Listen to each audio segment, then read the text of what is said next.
Good morning, everybody. Diane Doyle here with Plant-Based Dallas, and I'm going to make a wonderful vegan chili. It is by Brand New Vegan, and he has several, so make sure you get the one that has the cauliflower crumbles in it.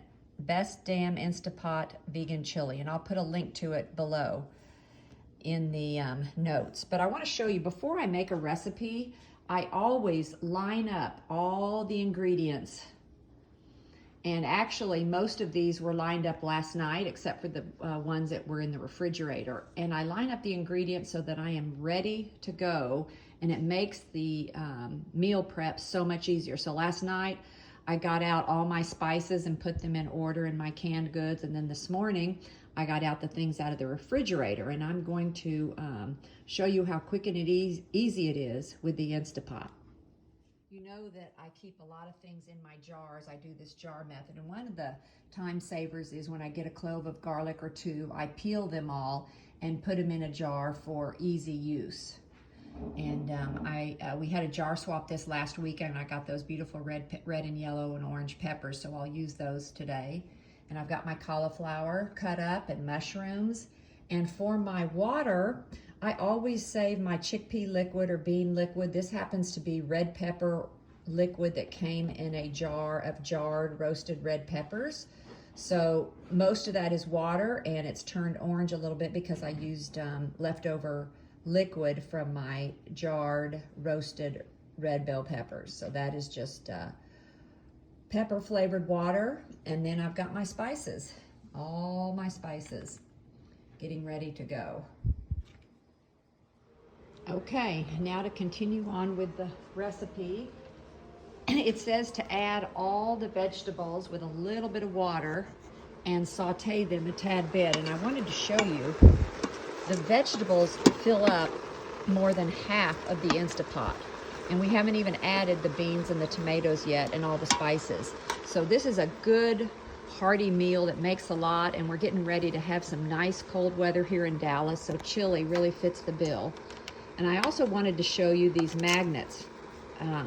You know that I sell these, and these can be found on my website, Plant-Based Dallas, and at the top there's a link to it. But what I really like about these magnets, and even if you've been using the Instapot for a while, it's still a healthy, quick way to check what time you have. So here is the Alpha one, and here it is by Alpha Ingredient, and it tells you how much time is needed. And then it's got a few notes over here to help you with your liquid to grain or bean ratios. And most people ask, well, wait a minute, how much liquid? How come you don't have how much liquid goes in there? Well, the way that I cook my beans and grains is I always add plenty of liquid, because the beans and grains at the correct time will absorb the right amount of liquid they need. And once they've expanded to their size, they just don't use the rest of the water. So after they're cooked, I'll drain and rinse them, and then they're perfect. And I usually don't spice any of my grains or beans when I cook them in the Instapot, unless I'm making a specific recipe like this one, because I use my grains and beans throughout the week. I may make a savory dish with them, or I may use it to make a sweet dish or dessert, or even brownies or cookies with the beans. So I like to cook a lot of grains and beans just plain, and then I can decide what I'm going to do with them later on. So it's not too late to order these. If you're in Dallas, you're welcome to do a porch pickup. Just contact me. You can contact me via my website, and you can do a porch pickup and save the ridiculous shipping cost. And I apologize about that, but these magnets weigh enough to not be able to be shipped standard postage mail, so they have to be shipped via priority mail. So if you're in Dallas, text me and I'll put out a set for you. They're $20. And if you buy them online and you're out of state, sorry, but you just got to pay that ridiculous shipping. But you can buy up to 4 or 5 sets, and it's still the same shipping price. So I do encourage you to find some friends or other family members that might want some, and y'all can all place an order together. That's a lot cheaper. Okay, so on to the chili. Next, we're going to add our tomatoes, beans, and our spices. Okay, I've added all the beans and spices right now, so I'm going to mix this up really well. And I want to show you, look at my hands. I just pour the spices into my hand. I don't use measuring cups unless it's a specific, like the chili powder called for 1/4 of a cup. So I did measure that out. But all the other spices, a teaspoon, a 1/2 teaspoon, you know what? You can just dump that into your hand and estimate. You don't need to get out utensils. Okay, so I've got the beans and the spices and all the veggies, and I'm mixing them up really well. And the last thing you add is the tomato products, and you do not stir the tomato products in. You gently just lay them on the top, because the tomato products, anything acid, will burn on the bottom of the Instapot. So we try and always keep tomatoes on the top, or sometimes I cook the whole meal and don't add the tomatoes until the very end. It's a little bit hard to do with spaghetti sauce, but this works real well here. Okay, so now I'm gonna go grab my 3 tomato products, and while I'm over here, I wanted to show you all, I know I've had many videos on the Vidalia Chop Wizard. This is a lifesaver. And there's other imitations, but I truly like this one the best. It's got 2 grates. This one is a really small diced grate, and then this is a bigger dice, as you can see. And I've been through lots of these. You have to be really careful that you don't, you have these 2 nipples here on the side, and you want to make sure that this is always seated correctly on that and not cattywampus. If it's like this and only one of them is seated, or if it's not clicked down all the way, you can break it. And it's got these rubber things on the bottom. Sometimes I'll put the whole thing on top of a dish towel when I start slapping if I have a lot of work to do, so it's on something that's a little bit padded. But boy, I love my Vidalia Chop Wizard.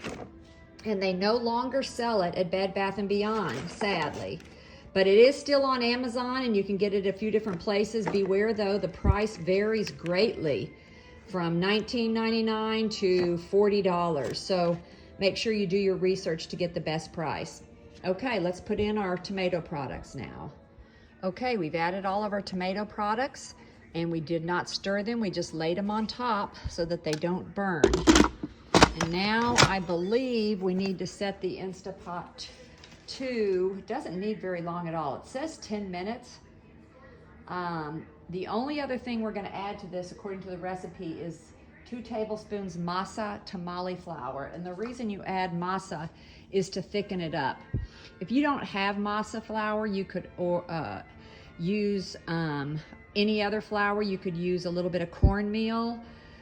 You could use arrowroot starch, or maybe even some sweet potatoes that were pureed up. And again, chili is one of these recipes that you can add anything to. If you wanted to add some shredded sweet potato or pumpkin, it would be delicious in this, because it's the spices that really make this meal.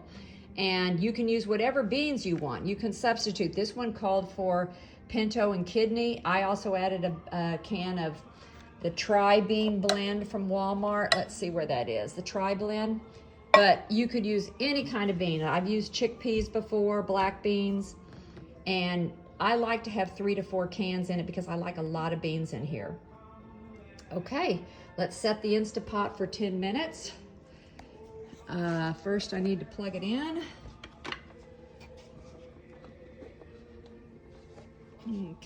Okay, when you're turning the Instapot on, make sure that the stopcock is to the sealing mode, and in most of them that's back. When it's opened, you see it's a little bit raised up, but we're gonna seal it. And then it says to cook it for 10 minutes. That's a lot of time on the Instapot, but I'm gonna go ahead and do it for 10 minutes. Because everything in there is cooked except for the veggies, and most of those veggies don't need but about 3 or 4 minutes. So I'm probably not gonna cook it for 10 minutes because everything is already cooked. I'm gonna cook it for 8 because I really think that's all it needs, and then we'll check it after that. Okay, this has sat for about 5 or so minutes, and it definitely has thickened up. And I might add another can of beans or some cooked beans because it is, I like it really, really chunky. Pat will like it just like this though. And the flavor is wonderful. I did add some salt to it, a little bit of salt, but here you go, a wonderful chili that you're really gonna love. Y'all have a very Merry Christmas and a Happy New Year. Bye-bye.